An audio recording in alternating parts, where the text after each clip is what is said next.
especially my dear and beloved children from children's home. എല്ലാവർക്കും ഈ പ്ലാറ്റ്ഫോമിൽ അങ്ങനെ എന്നെ ശ്രദ്ധിക്കുന്ന എല്ലാവർക്കും എൻ്റെ സ്നേഹവന്ദനം. सबको मेरा प्यार भरा जय मसीह की, और विशेष करके चिल्ड्रंस होम के बच्चे हैं, आपको भी मेरा जय मसीह की प्यार भरा नमस्कार.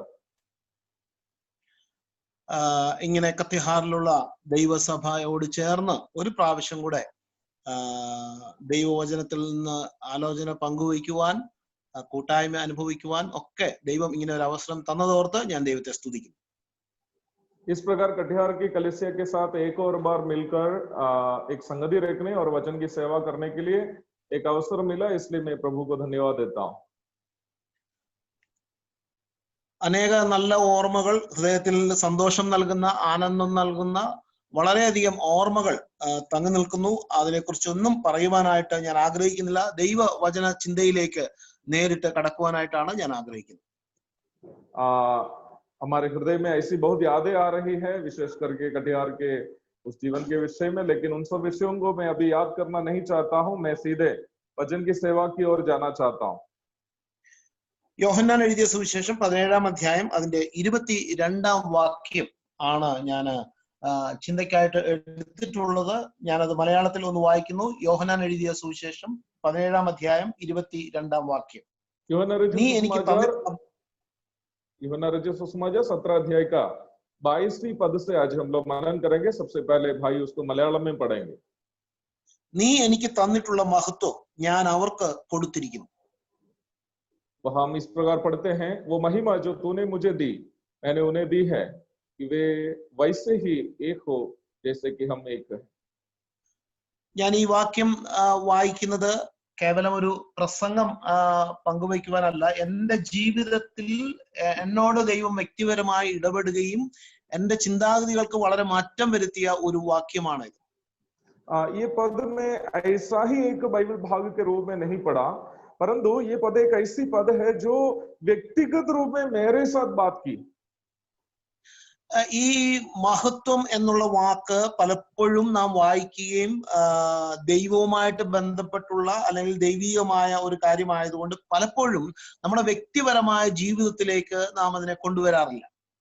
ये महिमा जो शब्द यहाँ पर इस्तेमाल किया गया है, ये परमेश्वर से संबंध रखने वाला एक पद होने के कारण कई एक बार हमारी जिंदगी से जोड़कर इस पद को हम समझ नहीं पाते. മഹത്വം എന്നുള്ള വാക്കിന്റെ അർത്ഥമെന്ന് പറയുന്നത് ഉന്നതമായത് അല്ലെങ്കിൽ ദൈവത്തിൽ നിന്നുള്ളത്, ദൈവികമായത് എന്നൊക്കെയാണ്. സാധാരണ നാം ആളുകൾ മരിക്കുമ്പോഴാണ് മഹത്വത്തിലേക്ക് പ്രവേശിച്ചു എന്നൊക്കെ പറയുന്നത്. അപ്പോൾ ദൈവികമായത് എന്നുള്ളതാണ് ആ വാക്കിന്റെ അർത്ഥം. ये महिमा शब्द परमेश्वर की ओर से है. इसका मतलब है बहुत उच्च स्तरीय, परमेश्वर से ताल्लुक रखने वाला. अक्सर हम लोग मनुष्य से जोड़कर इस शब्द को समझते हैं, तो किसी की मृत्यु के बाद हम कहते हैं कि वो महिमा में प्रवेश किए.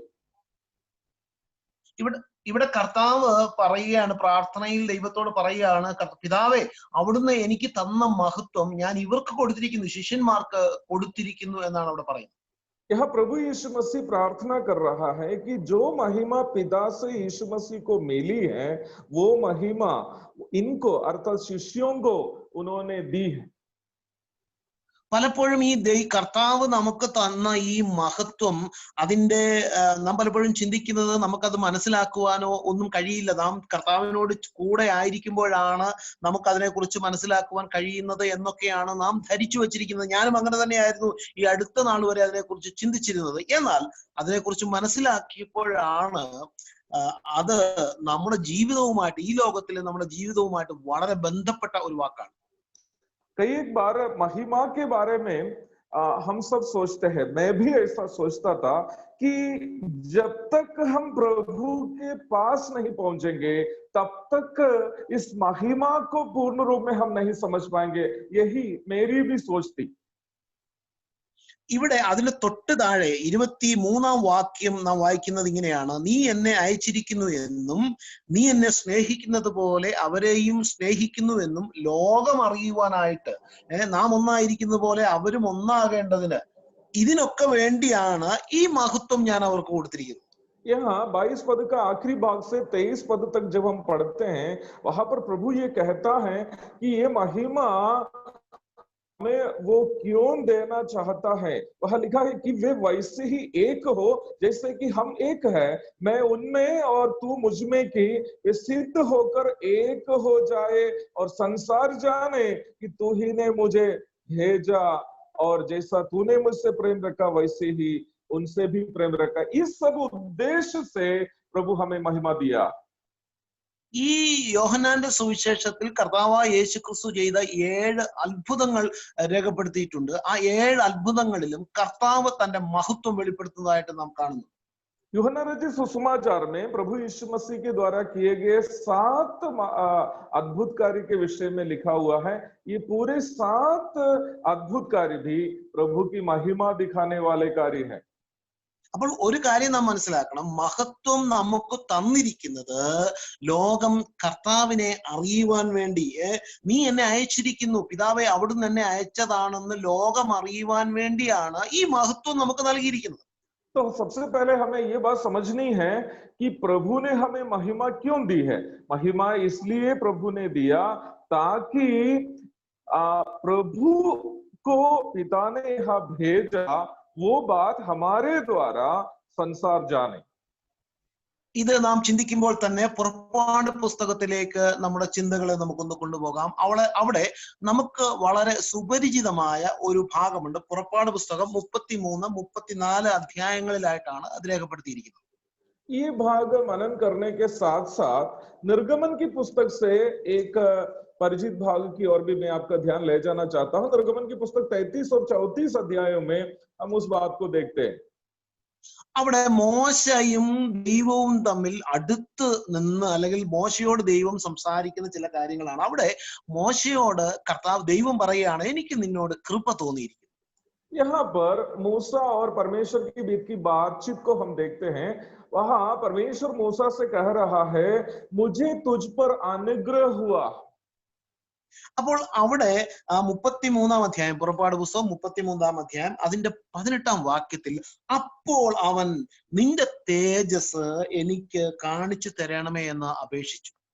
उस समय 33 की 18वीं पद निर्गमन में हम देखते हैं, मूसा परमेश्वर से कहा, मुझे अपना तेज दिखा दे। അവിടെ ദൈവമേ നിന്റെ തേജസ് എനിക്ക് കാണിച്ചു തരണമെന്ന് പറയുമ്പോൾ അതിന്റെ അർത്ഥം എന്താണെന്ന് അതേ അധ്യായത്തിന്റെ 20-ാം വാക്യത്തിൽ വായിക്കുന്നുണ്ട്, നിനക്ക് എന്റെ മുഖം കാണുവാൻ കഴിയില്ല.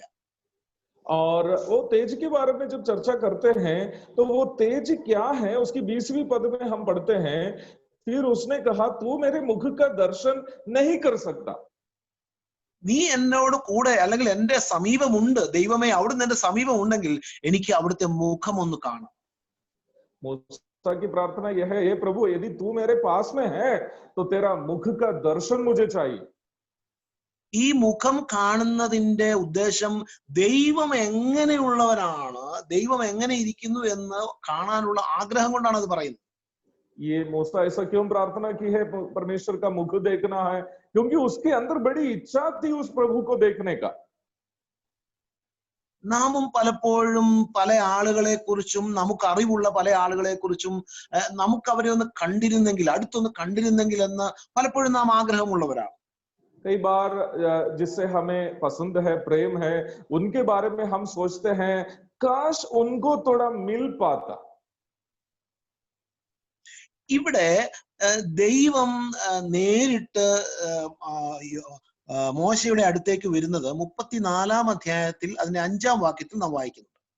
34 की 5 पद में परमेश्वर स्वयं मूसा के करीब आते हुए हम पढ़ते हैं। അവിടെ അപ്പോൾ യഹോവ മേഘത്തിൽ ഇറങ്ങി അവിടെ അവന്റെ അടുക്കൽ നിന്നു യഹോവയുടെ നാമത്തെ ഘോഷിച്ചു. 5वीं पद में 34 की 5 में हम पढ़ते हैं, तब यहोवा ने बादल में उतरकर उसके संग वहां खड़ा होकर यहोवा नाम का प्रचार किया। എന്നിട്ട് അവിടെ ദൈവം തന്നെ 6-ാം വാക്യത്തിൽ പറയുന്നുണ്ട്, യഹോവയായ ദൈവം കരുണയും കൃപയുമുള്ളവൻ, ദീർഘക്ഷമയും മഹാദയും വിശ്വസ്തതയുമുള്ളവൻ. 6 पद में परमेश्वर स्वयं कहता है, यहोवा उसके सामने होकर यह प्रचार करता हुआ चला, यहोवा ईश्वर दयालु और अनुग्रहकारी और कोप करने में धीरजवान और अति करुणामय और सत्य। അവിടെ എനിക്ക് നിന്റെ മുഖം കാണണം, നിന്നെ കൂടുതൽ അടുത്തറിയണം, നിന്റെ തേജസ് എനിക്ക് കാണണമെന്ന് പറയുമ്പോൾ ദൈവം പറയുകയാണ്, ഞാൻ കരുണയും കൃപയും നിറഞ്ഞവനാണ്, വിശ്വസ്തതയുള്ളവനാണ്. जब मूसा कह रहा है, हे परमेश्वर मुझे तेरा मुख का दर्शन चाहिए, तब परमेश्वर उसको कह रहा है, परमेश्वर दयालु अनुग्रहकारी और अति करुणामय और सत्य परमेश्वर है। ദൈവത്തെ അടുത്ത് അറിയുക എന്ന് പറയുന്നത് ദൈവിക സ്വഭാവം നമ്മുടെ ജീവിതത്തിൽ മനസ്സിലാക്കുക എന്നുള്ളതാണ്. परमेश्वर को करीब में जाने का अर्थ यह है कि परमेश्वर के स्वभावों को समझना। നമ്മുടെ ജീവിതത്തിൽ പലപ്പോഴും ഈ നിലയിൽ ദൈവത്തിന്റെ സ്വഭാവം, ദൈവത്തെ അടുത്ത് അറിഞ്ഞിട്ടുള്ളവനാണ് നാം. ദൈവത്തിന്റെ കരുണ നാം അനുഭവിച്ചിട്ടുണ്ട്, ദൈവത്തിന്റെ മനസ്സലിവ് നാം അനുഭവിച്ചിട്ടുണ്ട്, ദൈവത്തിന്റെ കൃപകൾ നാം അനുഭവിക്കുന്നവരാണ്. അതൊക്കെയും ദൈവത്തിന്റെ സാന്നിധ്യത്തെ, ദൈവം നമ്മുടെ അടുത്ത് ഉണ്ട് എന്നുള്ളത് നമുക്ക് വെളിപ്പെടുത്തുന്ന കാര്യങ്ങളാണ്. हमारे भी जीवन में हम लोग कई बार परमेश्वर की दया, परमेश्वर के अनुग्रह, परमेश्वर की रक्षा करना आदि स्वभाव को हम सब अनुभव किए हैं। वास्तव में ये सब परमेश्वर को करीब जानने का अलग अलग अवसर है जो हमें मिला। ദൈവത്തിന്റെ മഹത്വം, തേജസ് എന്ന് പറയുന്നത് ദൈവിക സ്വഭാവമാണ് എന്നിവിടെ നിന്ന് മനസ്സിലാക്കാം. इस भाग से हम ये बात समझते हैं, परमेश्वर की महिमा का अर्थ परमेश्वर के स्वभाव है। ഒരു വ്യക്തിയുടെ മാനുഷികമായ നിലയിൽ ഈ ലോകപ്രകാരം നോക്കുകയാണെങ്കിൽ അങ്ങനെ തന്നെയാണ്. ഒരു വ്യക്തിയുടെ മഹത്വം എന്ന് പറയുന്നത് ആ വ്യക്തിയുടെ സ്വഭാവ വൈശിഷ്ട്യമാണ്. इस संसारिक परिप्रेक्ष्य में भी देखा जाए, संसार की परिप्रेक्ष्य में भी देखा जाए, एक व्यक्ति की महिमा वास्तव में उनके स्वभाव के गुण ही है। ഈ ചിന്ത നമ്മുടെ ഉള്ളിൽ ഇരിക്കുമ്പോൾ തന്നെ മത്തായി സുവിശേഷം 25-ാം അധ്യായത്തിലേക്ക് നമുക്ക് വേഗം കടന്നു വരാം. इस बात को मनन करने के साथ साथ हम मत्ती रचित सुसमाचार 25 अध्याय में आते हैं। മത്തായി സുവിശേഷം 25-ാം അധ്യായം അതിന്റെ 14-ാം വാക്യത്തിൽ ഒരു പ്രത്യേക വാക്യമുണ്ട്. അതിങ്ങനെയാണ് വായിക്കുന്നത്. മത്തായി 25-14. ഒരു മനുഷ്യൻ പരദേശത്ത് പറഞ്ഞു. मत्ती रचित सुसमाचार 14 अध्याय से भाई अभी मलयालम में पढ़ेंगे।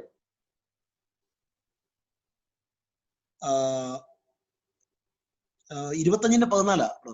यस, मत्ती 25:14. अच्छा हम वाइचो। ഒരു മനുഷ്യൻ പരദേശത്ത് പോകുമ്പോൾ ദാസന്മാരെ വിളിച്ച് തന്റെ സമ്പത്ത് അവരെ ഏൽപ്പിച്ചു. वहां पर हम इस प्रकार पढ़ते हैं जो 25:14 में, क्योंकि ये उस मनुष्य की सीधा है जिसने परदेश जाते समय अपने दासों को बुलाकर अपनी संपत्ति उनको सौंप दी।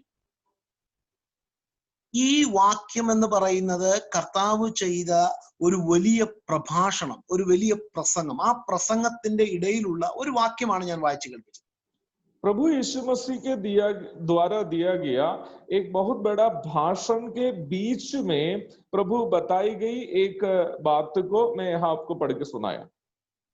ശിഷ്യന്മാര് കർത്താവിനോട് ചോദിക്കുന്നുണ്ട്, കർത്താവെ നീ എന്നാണ് വരുന്നത്, അവിടുന്ന് എന്നാണ് മടങ്ങി വരുന്നത്, അതുപോലെ തന്നെ ഈ ലോകത്തിന്റെ അന്ത്യം, അവസാനം അതെന്നാണ്, അതിനെ വെളിപ്പെടുത്തുവാനായിട്ടുള്ള ഒരു പ്രഭാഷണത്തിന്റെ മധ്യയുള്ള വാക്യമാണ് ഞാൻ വായിച്ചത്. प्रभु यीशु मसीह से शिष्य लोगों ने पूछा, प्रभु आप कब वापस आओगे, कब तेरी महिमा तू संसार के सामने दिखाएगा? इस प्रश्न के जवाब स्वरूप प्रभु यीशु मसीह ने जो बातें कही उसी बात हम यहाँ पढ़ते हैं। അപ്പൊ ഈ ഭാഗത്ത് പറഞ്ഞിരിക്കുന്ന എല്ലാ കാര്യങ്ങളും കർത്താവ് തന്നെ കുറിച്ച് തന്നെയാണ് പറഞ്ഞിരിക്കുന്നത് എന്നുള്ള ബോധ്യം ഇത് വായിക്കുമ്പോൾ നമുക്കുണ്ടാവും. इसका मतलब इस भाग पढ़ने वाले किसी को भी ये बात समझ में आएगी कि यहाँ पर जो बातें कही गई हैं वो यीशु मसीह के बारे में ही यीशु मसीह ने कहा। അവിടെ പറയുന്നത് ഒരു മനുഷ്യൻ പരദേശത്ത് പോകുമ്പോൾ ദാസന്മാരെ വിളിച്ച് തന്റെ സമ്പത്ത് അവരെ ഏൽപ്പിച്ചു. यहाँ पर हम पढ़ते हैं एक मनुष्य जो परदेश की ओर जा रहा था, उन्होंने अपनी संपत्ति जो है उनके दासों को सौंप दी। ഒന്ന് ഏൽപ്പിച്ചത് തന്റെ ദാസന്മാരെയാണ്, തന്റെ സമ്പത്താണ് ഏൽപ്പിച്ചത്. ये अपने दासों को उन्होंने सौंप दी, वो संपत्ति को ही सौंप दी. ഇത് ഏൽപ്പിച്ചതിന്റെ ഏറ്റവും പ്രധാനപ്പെട്ട ഉദ്ദേശം, ലക്ഷ്യം എന്ന് പറയുന്നത് അത് വ്യാപാരം ചെയ്യാനാണ്, ബിസിനസ് ചെയ്യാൻ വേണ്ടിയാണ് ആ സമ്പത്ത് അവരെ ഏൽപ്പിച്ചത്. ये संपत्ति ये स्वामी अपने दासों को इसलिए दिया ताकि ये संपत्ति को उन लोग व्यापार करे, व्यवसाय करे. നമുക്ക് എല്ലാവർക്കും വളരെ സുപരിചിതമായിട്ട് ഒരു പക്ഷെ അറിയാവുന്ന ഭാഗമാണ്. അവരത് വ്യാപാരം ചെയ്യുന്നുണ്ട്. ഒരുവൻ 5 താലന്തും കൂടെ നേടി, ഒരുവൻ 2 താലന്തും കൂടെ നേടി, വേറൊരുവൻ അതുകൊണ്ട് കുഴിച്ചിട്ടു. ഇത് നമുക്ക് സുപരിചിതമായ ഒരു ഭാഗമാണ്. ये घटना प्रभु ने जो कही, ये हम सबके लिए, हमारे लिए परिचित एक भाग है. जिसको 5 तोड़े मिले थे, वो 5 और कमा के 10 कर दिया, और किसी को 2 दिया था, वो 2 और कमा कर 4 कर दिया, और आखिर में 1 जिसको मिला था वो उसको मिट्टी में दफना दिया. ഇതിന് ശേഷം അതിന്റെ 31-ാം വാക്യം ഇങ്ങനെയാണ് വായിക്കുന്നത്: മനുഷ്യപുത്രൻ തന്റെ തേജസ്സോടെ സകല വിശുദ്ധന്മാരുമായി വരുമ്പോൾ എന്ന് പറഞ്ഞിട്ടാണ് 31-ാം വാക്യം ആരംഭിക്കുന്നത്. 31 पद इस प्रकार शुरू होता है: जब मनुष्य का पुत्र अपनी महिमा में आएगा, इस प्रकार वो पद शुरू होता है. അവിടെ ആ കർത്താവ് വരുമ്പോൾ, അല്ലെങ്കിൽ കർത്താവ് വീണ്ടും വരുമ്പോൾ അവിടെ പറയുന്നുണ്ട്, ചെമ്മരിയാടുകളും കോലാടുകളും തന്റെ വലത്തും ഇടത്തുമായിട്ട് കോലാടുകളെയും ചെമ്മരിയാടുകളെയും നിർത്തുമെന്ന് 33-ാം വാക്യത്തിൽ വായിക്കുന്നു. 33 पद में हम लोग पढ़ते हैं, जब इस प्रकार प्रभु वापस आएगा, वो क्या करेगा? बकरियों को बाईं ओर खड़ा करेगा और भेड़ों को दाहिने ओर खड़ा करेंगे. അവിടെ തന്റെ വലത്ത് ഭാഗത്തുള്ള ചെമ്മരിയാടുകളോട് പറയുകയാണ്. 34-ാം വാക്യത്തിൽ വായിക്കുന്നതാണ്: എന്റെ പിതാവിനാൽ അനുഗ്രഹിക്കപ്പെട്ടവരെ വരുവിൻ, നിങ്ങളുടെ രാജ്യത്തിലേക്ക്, അല്ലെങ്കിൽ നിങ്ങളുടെ ഈ അനുഗ്രഹത്തിലേക്ക് പ്രവേശിക്കുവിൻ, അത് അവകാശമാക്കുവിൻ എന്നാണ് 34-ാം വാക്യം വായിക്കുന്നത്. 34 पद में प्रभु इस प्रकार कहते हुए हम पढ़ते हैं: हे मेरे पिता के धन्य लोगों, आओ उस राज्य के अधिकारी हो जाओ जो जगत के आदि से तुम्हारे लिए तैयार किया गया. 35-ഉം 36-ഉം വാക്യത്തിൽ വായിക്കുന്നുണ്ട്: എനിക്ക് വിശന്നു, നിങ്ങൾ എനിക്ക് ഭക്ഷിപ്പാൻ തന്നു, ഞാൻ അതിഥിയായിരുന്നു, നിങ്ങൾ എന്നെ സ്വീകരിച്ചു, അതുപോലെ തന്നെ ഞാൻ നഗ്നനായിരുന്നു, നിങ്ങൾ എന്നെ ഉടുപ്പിച്ചു, രോഗിയായിരുന്നു, എന്നെ കാണുവാൻ വന്നു. ഇങ്ങനെ കുറെ കാര്യങ്ങൾ തന്നോട് ബന്ധപ്പെട്ട് നിങ്ങൾ ഇതൊക്കെ എന്നോട് ചെയ്തു എന്ന് കർത്താവ് അവരോട് പറയും. 35-36 आदि पदों को जब हम लोग पढ़ते हैं, वहां पर प्रभु इस प्रकार कहते हुए हम देखते हैं: मैं भूखा था, तुमने मुझे खाने को दिया, मैं प्यासा था और तुमने मुझे पानी पिलाया, और मैं परदेसी था और तुमने मुझे अपने घर में ठहराया. आदि कई बात अपने संबंध में प्रभु कहते हुए हम देखते हैं. അതിന് 37-ാം വാക്യത്തിൽ വായിക്കുന്ന ഒരു വാക്ക് നാം പ്രത്യേകം ശ്രദ്ധിക്കണം. അതിന് നീതിമാന്മാർ അവനോട് പറയുന്നത്, കർത്താവേ ഇതൊക്കെ ഞങ്ങൾ എപ്പോഴാ ചെയ്തത് എന്ന് ചോദിക്കും. तब 37 पद में धर्मी लोग प्रभु से पूछता है, तब धर्मी उसको उत्तर देंगे: हे प्रभु, हमने कब तुझे भूखा देखा और कब खिलाया. ഇത് ഈ 14-ാം വാക്യത്തിൽ വായിക്കുന്ന ദാസന്മാരെ കുറിച്ച് തന്നെയാണ് ഈ കാര്യങ്ങൾ പറഞ്ഞുകൊണ്ടിരിക്കുന്നത്. അവരെ കുറിച്ചാണ് പറഞ്ഞിരിക്കുന്നത് നീതിമാന്മാർ എന്ന് പറഞ്ഞിരിക്കുന്നത്. तब याद रखना, 14वीं पद में जिन दासों की चर्चा हम देखते हैं, वही दासों के विषय में 37 पद में हम धर्मी के रूप में कहते हुए देखते हैं. 40-ാം വാക്യത്തിൽ നാം ഇങ്ങനെയാണ് വായിക്കുന്നത്: എന്റെ ഈ ഏറ്റവും ചെറിയ സഹോദരന്മാരിൽ ഒരുത്തന് നിങ്ങൾ ചെയ്തെടുത്തോളം എല്ലാം എനിക്ക് ചെയ്തു.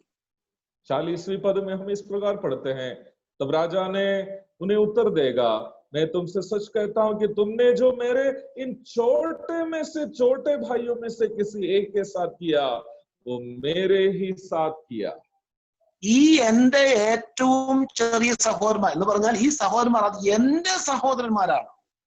तो प्रभु कह रहा है कि इन छोटे में से छोटे दास, ये छोटे में से छोटे भाई, ये छोटे में से छोटे भाई कौन है? प्रभु कह रहा है वो मेरे ही भाई है. എന്റെ പ്രിയപ്പെട്ടവരെ, ഇത് എന്റെ ഹൃദയത്തെ വല്ലാതെ ചലിപ്പിച്ച ഒരു ചിന്തയാണ് ഞാൻ ഈ പറഞ്ഞു വരുന്നത്. मेरे प्रिय भाई बहनों, ये एक ऐसा भाग है, मनन है, जो मेरे हृदय को बहुत छू लिया. ഈ രാജാവ് അല്ലെങ്കിൽ ഈ മനുഷ്യൻ പരദേശത്ത് പോകുമ്പോൾ തന്റെ സമ്പത്ത് തന്റെ ദാസന്മാരെ ഏൽപ്പിച്ചു. देखिए, ये जो स्वामी परदेश जा रहा था, उन्होंने अपनी संपत्ति अपने दासों को सौंप दी। ഈ വാക്യത്തിന്റെ ഒരു രത്ന ചുരുക്കമാണ് നാം ആദ്യം വായിച്ചത്. അതായത് യോഹന്നാന്റെ സുവിശേഷം 17-ാം അധ്യായത്തിൽ നാം വായിച്ചതോ, നീ എനിക്ക് തന്ന മഹത്വം ഞാൻ ഇവർക്ക് കൊടുത്തിരിക്കുന്നു. यूहन्ना रचित सुसमाचार 17 अध्याय में भी इसी से संबंध में ही हम पढ़ते हैं, तूने मुझे जो महिमा दी, वो महिमा मैंने इन्हें भी दी। നാം പലപ്പോഴും സമ്പത്ത് കാൽക്കുലേറ്റ് ചെയ്യുന്നത്, കണക്ക് കൂട്ടുന്നത് കറൻസിയിലാണ്, ലോകത്തിന്റെ കറൻസിയിലാണ് നാം സമ്പത്ത് കണക്ക് കൂട്ടുന്നത്. हम अक्सर अपनी संपत्ति का हिसाब जो है, ये दुनिया में जो करेंसी है, पैसे हैं, उसी के हिसाब से जोड़ते हैं। എനിക്ക് വീടുണ്ടെങ്കിൽ ഇത്ര ലക്ഷത്തിന്റെ വീട്, എനിക്ക് കാർ ഉണ്ടെങ്കിൽ ഇത്ര ലക്ഷത്തിന്റെ കാർ, എനിക്ക് ശമ്പളം കിട്ടുന്നുണ്ടെങ്കിൽ ഇത്ര രൂപ ശമ്പളം കിട്ടുന്നു. ഇതൊക്കെ നമ്മളൊക്കെ അത് കാൽക്കുലേറ്റ് ചെയ്യുന്നത് ലോകത്തിന്റെ കറൻസിയിലാണ് കാൽക്കുലേറ്റ് ചെയ്യുന്നത്. हम लोग अक्सर अपनी संपत्ति को इस प्रकार हम लोग हिसाब करते हैं। अगर हमारे पास घर है तो इतना लाख का घर मेरे पास है, अगर हमारे पास जमीन है तो इतने लाख का जमीन हमारे पास है, इतने लाख की गाड़ी हमारे पास है। तो उस पैसे से तुलना करके हम अपनी संपत्ति का आंकड़ा देखते हैं। എന്നാൽ ഇവിടെ നാം വായിക്കുന്നത് ദൈവം തന്റെ സമ്പത്തിൽ നിന്ന് എടുത്തു കൊടുത്തു എന്നാണ് പറയുന്നത്. लेकिन यहाँ हम पढ़ते हैं, प्रभु अपनी संपत्ति में से उठाकर दे दिया। എന്താണ് പ്രിയപ്പെട്ടവരെ ഈ ദൈവത്തിന്റെ സമ്പത്ത് എന്ന് പറയുന്നത്? मेरे प्रिय भाई बहनों, प्रभु की संपत्ति क्या है? നാം അതാണ് മോശയോടുള്ള ബന്ധത്തിൽ നാം വായിച്ചതാണ്. ദൈവം കരുണാസമ്പന്നനാണ്, ദൈവം സ്നേഹ സമ്പന്നനാണ്, ദൈവം ദീർഘക്ഷമയുള്ളവനാണ്. പ്രിയപ്പെട്ടവരെ, അതാണ് ദൈവത്തിന്റെ സമ്പത്തിന്റെ പ്രത്യേകത. हाँ, परमेश्वर की संपत्ति के बारे में मूसा से प्रभु कहते हुए हम लोग पढ़ते हैं, परमेश्वर प्रेम करने वाला है, विलंब से कोप करने वाला है, अनुग्रहकारी है, दयालु है। वही प्रभु ഈ സമ്പത്തിൽ നിന്ന് തന്റെ ദാസന്മാർക്ക് എടുത്തു കൊടുക്കുകയാണ്. इस संपत्ति से प्रभु जो है अपने दासों को उठा के दे दिया। ഇത് എന്തിനു വേണ്ടിയാണ് നൽകിയിരിക്കുന്നത്? അത് ബിസിനസ് ചെയ്യാനായിട്ടാണ്, അത് വ്യാപാരം ചെയ്യാനായിട്ടാണ് നൽകിയിരിക്കുന്നത്. ये किस लिए प्रभु दिया? ताकि उसका व्यापार करे। നമുക്കറിയാം, ഈ ലോകത്തിന്റെ സമ്പത്ത്, പൈസ, അത് നമ്മള് വ്യാപാരം ചെയ്താൽ അതിന് ലാഭം കിട്ടണമെന്ന് ഗ്യാരണ്ടി ഒന്നുമില്ല. हम जानते हैं इस दुनिया में हम अपनी संपत्ति को व्यापार करेंगे, जरूरी नहीं है कि उसका हमें लाभ मिलेगा। ഈ നാളുകളിൽ നമ്മുടെ അനേക കോടീശ്വരന്മാർ, അനേക സമ്പന്നന്മാർ, ബിസിനസ്സുകാർ ഒക്കെ ആത്മഹത്യ ചെയ്തുകൊണ്ട് തുടർച്ചയായിട്ട്. और इन दिनों में हम देखते हैं हमारे बीच के कई लाखपति करोड़पति लोग जो है आत्महत्या कर लिए। അവരൊക്കെ വലിയ ബിസിനസ്സുകാരാണ്, വ്യാപാരികളാണ്, ബിസിനസ് ചെയ്യുന്നവരാണ്. എന്നാൽ അവരൊക്കെ നഷ്ടം വന്നിട്ട് അവർക്ക് നിൽക്കാൻ കഴിയാതെ അവർ ജീവിതം അവസാനിപ്പിക്കുക. लेकिन उन लोगों के सब बिजनेस में घाटा हो जाने से वे लोग खड़े नहीं हो पा रहे हैं, सर्वाइव नहीं कर पा रहे हैं, इसलिए आत्महत्या कर रहे हैं। എന്നെ കേൾക്കുന്ന പ്രിയപ്പെട്ടവരെ, നാം പലപ്പോഴും പ്രയാസപ്പെടാറുണ്ട്. കർത്താവേ, എനിക്ക് സമ്പത്തില്ലല്ലോ, എന്റെ ആവശ്യങ്ങൾ പോലും നടക്കുന്നില്ലല്ലോ എന്ന് നാം പലപ്പോഴും പരിതപിക്കാറുള്ളവരാണ്. एक बार हम सब दुखी हो जाते, नाराज हो जाते हैं और कहते हैं, प्रभु मेरे जीवन के छोटी छोटी आवश्यकताएं भी तो मैं पूर्ति नहीं कर पा रहा। ഒരു ഭാഗത്ത് അത് വളരെ സത്യമായ കാര്യം തന്നെയാണ്. പലപ്പോഴും നമ്മുടെ ആവശ്യങ്ങൾ നിറവേറ്റുവാൻ നാം കഴിയുന്നില്ല. കാരണം ഈ ലോകത്തിലെ ജീവിതം എന്ന് പറയുന്നത് കഷ്ടവും നഷ്ടവും ബുദ്ധിമുട്ടും ദാരിദ്ര്യവും ഒക്കെയുള്ള ജീവിതമാണ് ദൈവം നമുക്ക് അനുവദിച്ചിട്ടുള്ളത്. एक प्रकार वो सही है, क्योंकि इस संसार में प्रभु हमें एक ऐसा जीवन दिया है जिसमें कष्ट है, दुख है, परेशानियां हैं। എന്നാൽ ദൈവം തന്റെ ദാസന്മാർക്ക് തന്റെ സമ്പത്ത് നൽകിയിട്ടുണ്ട്. लेकिन प्रभु जो है अपने दासों को अपनी संपत्ति दी है। ഇത് പലപ്പോഴും നമുക്ക് മനസ്സിലാക്കാനായിട്ട് ദൈവം നമുക്ക് കരുണ തന്നിട്ടുള്ളൂ, സ്നേഹം തന്നിട്ടുള്ളൂ, തന്റെ ദീർഘക്ഷമ, ഇതൊക്കെയും സ്വർഗീയമായതാണ്, ദൈവത്തിന് അവകാശപ്പെട്ട സ്വഭാവവിശേഷങ്ങളാണ്. प्रभु हमें अपने स्वभाव, प्रेम, करुणा, दया आदि दिया है, इन स्वर्गीय स्वभावों को दिए हैं हमें। ഈ ലോകത്തിന്റെ സ്വഭാവം അല്ലെങ്കിൽ പിശാചിന്റെ സ്വഭാവം, ഈ സ്വഭാവം നമ്മിലുണ്ട്. दुनिया का स्वभाव या पाप का, शैतान का, संसार का स्वभाव भी हमारे अंदर में है. നാം പലപ്പോഴും നമ്മുടെ സ്വഭാവത്തിന്റെ പ്രത്യേകതകൾ, നാം വൈശിഷ്ട്യം മനസ്സിലാക്കുന്നില്ല എന്നുള്ളതാണ് സത്യം. सच्चाई यह है कई एक बार हम अपने स्वभाव का महत्व, विशेषता समझ नहीं पा रहे. ദൈവം നമുക്ക് സ്നേഹിക്കാനും ക്ഷമിക്കാനും കരുണ കാണിക്കാനുമുള്ള ആ സ്വഭാവം നമുക്ക് തന്നിട്ടില്ലെങ്കിൽ നമുക്ക് ജീവിതം മുന്നോട്ട് നയിക്കാനായിട്ട് കഴിയില്ല. यदि प्रभु हमें प्रेम करने और दया दिखाने और क्षमा करने का स्वभाव नहीं दिया होता तो हम जिंदगी ही नहीं बिता पाएंगे.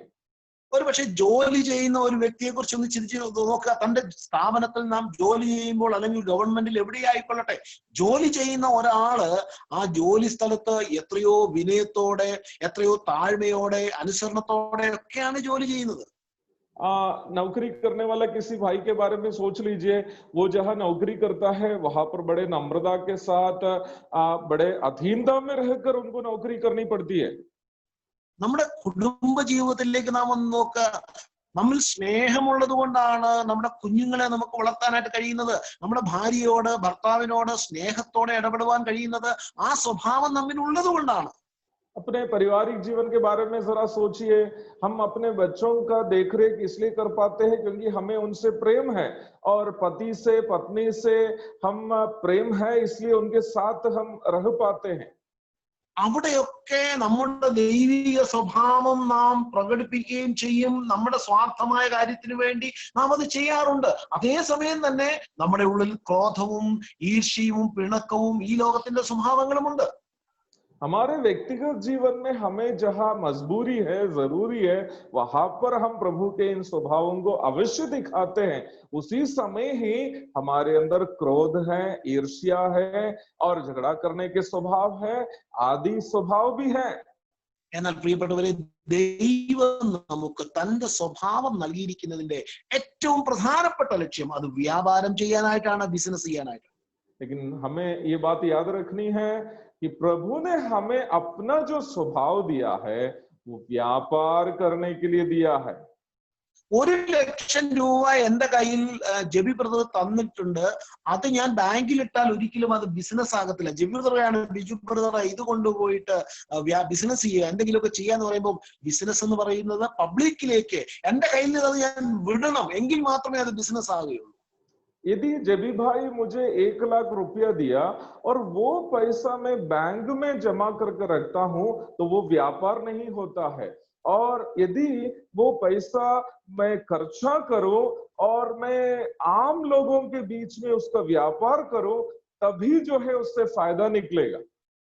ഇവിടെ ഈ ദാസന്മാർ തങ്ങൾക്ക് ലഭിച്ച ആ താലന്ത് അല്ലെങ്കിൽ ആ സമ്പത്ത് അത് വ്യാപാരം ചെയ്തപ്പോൾ ഇരട്ടിയായിട്ട് കിട്ടുകയാണ് ചെയ്തത്. यहाँ हम पढ़ते हैं, यहाँ पर इस स्वामी के 2 दास, उनको मिली हुई संपत्ति जब व्यापार किया दुगुना लाभ उनको मिला. എന്നാൽ ആ ഒരു താലന്ത് ലഭിച്ചവൻ ഒരു പ്രയോജനവും ഇല്ലാതെ അതുകൊണ്ട് ആരും കാണാതെ കുഴിച്ചിടുകയാണ് ചെയ്തത്. लेकिन एक दास जिसको एक मिला था वो छिपा करके दफना कर रख दिया. പ്രിയപ്പെട്ടവരെ, നാം കരുണ കാണിച്ചാൽ ആ കരുണ ഇരട്ടിയായിട്ട് മടങ്ങി വരും. നാം സ്നേഹിക്കുമ്പോൾ, മനസ്സലിവ് കാണിക്കുമ്പോൾ, നാം ക്ഷമിക്കുമ്പോൾ അത് ഇരട്ടിയായിട്ട് മടങ്ങി വരികയാണ് ചെയ്യുന്നത്. मेरे प्रिय भाई बहनों, यदि हम प्रेम करेंगे दुगुना प्रेम हमें मिलेगा. यदि हम दया करेंगे हमें दुगुना दया मिलेगी. यदि हम कृपा करेंगे हमारे पास 2 गुना कृपा वापस आएगा. നാം യോഹന്നാന്റെ സുവിശേഷത്തിൽ വായിച്ചല്ലോ, ഇത് എന്തിനു വേണ്ടിയാണ്? കർത്താവേ, പിതാവേ, ഞാൻ എന്നെ അവിടുന്ന് അയച്ചിരിക്കുന്നുവെന്ന്, അല്ലെങ്കിൽ നമ്മുടെ കർത്താവിനെ കുറിച്ച് ലോകം അറിയുവാനായിട്ടാണ് ഈ സമ്പത്ത് നമ്മൾ തന്നിരിക്കുന്നത്. हम यूहन्ना रचित सुसमाचार में पढ़े हैं प्रभु क्यों हमें ये सब स्वभाव, ये संपत्ति दिया है, और हमारे द्वारा दुनिया जाने कि यीशु मसीह को परमेश्वर ही जगत में भेजा. എന്റെ പ്രിയപ്പെട്ടവരെ, നമ്മുടെ യജമാനനെ കുറിച്ച് ലോകം അറിയാത്തതിന്റെ അടിസ്ഥാനപരമായ കാരണം ദൈവം നമുക്ക് തന്നിരിക്കുന്ന സ്വഭാവം അല്ലെങ്കിൽ ദൈവം നമുക്ക് തന്നിരിക്കുന്ന സമ്പത്ത് നാം അത് വ്യാപാരം ചെയ്യാതെ എന്റെ കുടുംബത്തിന് വേണ്ടി, എന്റെ ജീവിത സന്ധാരണത്തിന് വേണ്ടി, അല്ലെങ്കിൽ എന്റെ സ്വന്തമായ കാര്യത്തിന് വേണ്ടി ആ കുഴിച്ചിടുന്നവനെ പോലെയാണ് നാം പല കാര്യങ്ങളും ചെയ്യുന്നത്. मेरे प्यारो, क्यों हमारे द्वारा दुनिया प्रभु को नहीं जान पा रही है? कारण यह है, प्रभु से हमें जो संपत्ति मिली है अर्थात परमेश्वर के स्वभाव, वो हम केवल अपना व्यक्तिगत लाभ के लिए तो इस्तेमाल करते हैं, परंतु दुनिया के सामने उसका व्यापार हम नहीं करते हैं। ദൈവം നമുക്ക് തന്നിരിക്കുന്ന ഈ സ്വഭാവം, ഈ സമ്പത്ത്, പ്രിയപ്പെട്ടവരെ, അത് നമ്മുടെ കാര്യങ്ങൾക്ക് വേണ്ടി ഉപയോഗിക്കാതെ അത് നാം വ്യാപാരം ചെയ്യുക, ഈ ലോകത്തിലേക്ക് നാം അത് ഉപയോഗിക്കുക. ദൈവം നമുക്ക് തന്നിട്ടുണ്ട്. ദൈവം നമുക്ക് കരുണ കാണിക്കാനുള്ള, നമുക്കറിയാം, നാം പലപ്പോഴും പറയാറുണ്ട് ക്ഷമയില്ല, നമുക്ക് സ്നേഹമില്ല, ഇതൊക്കെ നാം പറയാറുള്ള കാര്യമാണ്. अक्सर हम लोग कहते हैं हमारे पास क्षमा नहीं है और प्रेम नहीं है, और प्रभु ने जो संपत्ति दिया है उसके बारे में हम कहते हैं कि हमारे पास वो नहीं है अभी। എന്നാൽ നാം ഒരു ഡോക്ടറെ കാണാൻ ചെന്നിരിക്കുമ്പോൾ, അല്ലെങ്കിൽ ഒരു പോലീസ് ഓഫീസറെ കാണാൻ ചെന്നിരിക്കുമ്പോഴൊക്കെ നമുക്ക് എത്രയോ ക്ഷമയുള്ളവരാണ്. നമ്മുടെ ക്ഷമയൊക്കെ അപ്പോൾ പുറത്തു വരുമല്ലോ, യാതൊരു പ്രയാസവുമില്ല. എന്നാൽ നമ്മുടെ ക്ഷമ ഇല്ലാതാകുന്നത് പലപ്പോഴും നമ്മുടെ കൂട്ടു സഹോദരന്മാരിൽ, അല്ലെങ്കിൽ നമ്മുടെ ഈ ചെറിയ സഹോദരന്മാരുടെ മുൻപിൽ വരുമ്പോഴാണ്. हम कहते हैं हमारे पास क्षमा नहीं है, हमारे पास सहने की शक्ति नहीं है, परंतु कोई डॉक्टर को मिलने के लिए हम जाते हैं तो लंबे समय वहां बैठने के लिए कोई दिक्कत नहीं है। कोई पुलिस के सामने हम खड़े हो जाते हैं, कितने भी देर उनके सामने हमें जो है वो कुछ भी कहे उसको बर्दाश्त करने के लिए हमारे पास क्षमता है। लेकिन हमारे जो भाई बहन लोग हैं, जो कमजोर भाई बहन लोग हैं, उनके साथ जो है दया दिखाने और क्षमा दिखाने और सहने के लिए हमारे पास ताकत नहीं है, शक्ति नहीं है, हम कहते हैं। മത്തായി സുവിശേഷത്തിൽ നാം വായിച്ച ഒരു വാക്യം ഞാൻ പ്രത്യേകം എടുത്തു പറഞ്ഞു. എന്റെ ഈ ഏറ്റവും ചെറിയ സഹോദരന്മാരിൽ ഒരുത്തന് ചെയ്തത് ഇടത്തോളം എനിക്ക് ചെയ്തിരിക്കും. मत्ती सुसमाचार से एक पद जब हम पढ़ रहे थे तो एक खास शब्द को नोट करने के लिए मैं आपसे कहा था। प्रभु वहां कहता है, इन छोटों में से छोटे भाई को तुमने जो कुछ किया वो सब मेरे लिए ही किया। എനിക്ക് ഒരു പക്ഷേ എന്നെക്കാട്ടിലും കഴിവുള്ള, എന്നെക്കാട്ടിലും സമ്പത്തുള്ള, ഒരു പക്ഷേ എന്നെക്കാട്ടിലും വലിയവരായിട്ടുള്ളവരെ എനിക്ക് ബഹുമാനിക്കാൻ കഴിയും, അവരെ സ്നേഹിക്കാൻ കഴിയും, അവരോട് ക്ഷമിക്കാൻ കഴിയും. ഇതൊക്കെ എനിക്ക് ലോകപ്രകാരം സാധിക്കുന്നതാണ്. അതിന് പ്രത്യേകിച്ച് വലിയ കഴിവുകളൊന്നും ആവശ്യമില്ല. हम लोग हमसे भी जो बड़े बड़े लोग होते हैं, जो बड़े डॉक्टर लोग, ऑफिसर लोग, धनी लोग, उनसे प्रेम करने, उनका सम्मान करने और उनको सहने के लिए हमें कोई दिक्कत नहीं है, क्योंकि उसके लिए ज्यादा क्षमता की जरूरत भी नहीं।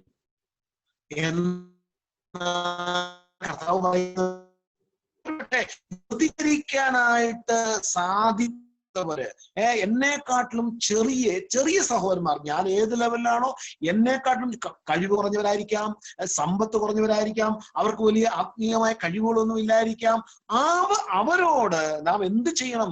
നാം മനസ്സലിവുള്ളവരായിരിക്കണം, നാം കരുണയുള്ളവരായിരിക്കണം. എന്നെക്കാട്ടിലും താഴെയുള്ളവരോടാണ് ഞാൻ കരുണ കാണിക്കേണ്ടത്. അത് ദൈവീക സ്വഭാവമാണ്. പലപ്പോഴും അങ്ങനെയുള്ള സാഹചര്യങ്ങളിൽ നമ്മളിൽ ഉള്ളിൽ വരുന്നത് പിശാചിന്റെ സ്വഭാവം, ലോകത്തിന്റെ സ്വഭാവമാണ്. परंतु प्रभु यहाँ पर क्या कह रहा है? हमसे भी जो कमजोर भाई लोग हैं, निर्धन लोग हैं, और कम सुंदरता के, गरीब और हीन जो है भूमिका के भाइयों के साथ जो है हमें करुणा दिखाना है, प्रेम दिखाना है। परंतु कई एक बार ऐसे लोगों को जब मिलते हैं तो हम शैतान का स्वभाव दिखाते हैं। ഈ നാളുകളിൽ നമ്മുടെ സാഹചര്യങ്ങളൊക്കെ നമുക്കറിയാം. അനേക പ്രിയപ്പെട്ടവർ വേദനയിൽ കൂടി, പ്രയാസത്തിൽ കൂടിയൊക്കെ പോകുന്നുണ്ട്. അങ്ങനെയുള്ള സാഹചര്യത്തിൽ അനേക ദൈവദാസന്മാർ, അനേക സഹോദരന്മാരൊക്കെ ഈ സ്വഭാവം ഈ നാളുകളിൽ വെളിപ്പെടുത്തുന്നവരാണ്. അതിനുള്ള സാഹചര്യങ്ങൾ നമ്മുടെ ചുറ്റുപാടുകളുണ്ട്. പ്രിയപ്പെട്ടവരെ, നാം അത് ഉപയോഗിക്കേണ്ടത് ആവശ്യമാണ്. അവിടെ കർത്താവിലുള്ള സ്നേഹം, അല്ലെങ്കിൽ ദൈവത്തെ ലോകം അറിയുന്നത് അങ്ങനെയാണ്. इन दिनों में जो मुश्किल परिस्थिति चल रही है, परंतु हमारे भाइयों में से बहुत सारे लोग जो है दर्द में रहने वाले लोग, कष्ट में रहने वाले लोग, ऐसे लोगों के साथ जो है दया दिखाता है, उनकी सेवा करते हैं। वास्तव में ऐसे समय में वे लोग प्रभु का स्वभाव को ही दिखा रहे हैं।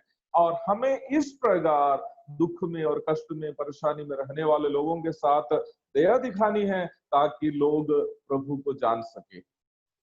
മഹത്വം എന്നുള്ള വാക്ക് അല്ലെങ്കിൽ തേജസ്, ഗ്ലോറി എന്നുള്ള വാക്ക്, ആ വാക്കിനെ കുറിച്ച് ചില കാര്യങ്ങൾ എന്റെ വ്യക്തിപരമായ ജീവിതത്തിൽ എന്നെ ചലിപ്പിച്ച ചില കാര്യങ്ങളാണ്. महिमा शब्द पर जो वचन में अंकित है, मेरे जीवन को छुई हुई कुछ बातों को, स्पर्श की गई कुछ बातों को मैं आपके साथ बांट रहा था। ഈ വാക്കിന് വളരെ അധികം അർത്ഥങ്ങളുണ്ട്. നമ്മുടെ ജീവിതകാലം മുഴുവൻ ഇതിനെക്കുറിച്ച് പഠിച്ചാലും മതിയാവുന്നതല്ല. അതുകൊണ്ട് കേവലം ഈ വാക്കുകൾ നാം ശ്രദ്ധിക്കുമ്പോൾ കർത്താവിനെ കുറിച്ച് അല്ലെങ്കിൽ ദൈവത്തിനെ കുറിച്ചല്ല, അത് എന്നെ കുറിച്ചുള്ളതാണ്.